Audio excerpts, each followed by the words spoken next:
Hi అండి, నేను మీ సంధ్యాని. ఈరోజు రెండో శ్రావణ శుక్రవారం శుభాకాంక్షలు అండి అందరికీ కూడా.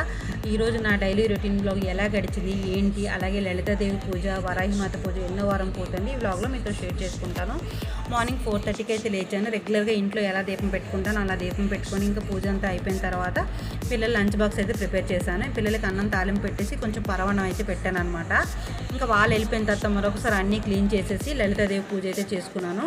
ఇంకా మరొకసారి క్లీన్ చేయకపోతే కానీ మనకు తృప్తి ఉండదు కదా, అందుకని అన్నీ చేసేసి లలితాదేవి పూజ ఈ రోజుకి 6వ వారం పూర్తయిందనమాట. ఎప్పుడు అనుకోకుండా పూజ స్టార్ట్ చేస్తాను. కరెక్ట్గా శ్రావణ శుక్రవారాలకి అమ్మవారి పూజలు అవుతూ ఉంటాయి నావి. ఇంకా అది అయిపోయిన తర్వాత గుడికి అయితే వెళ్ళానండి. ఇంత పూజ చేసుకున్న తర్వాత అమ్మవారి దర్శనం అయితే చేసుకొని రావాలి కదా. ఇంకా నేను వెళ్ళేటప్పటికి 9:30 ఇలా అయిపోయింది. 9:30, 10 అయిందనమాట.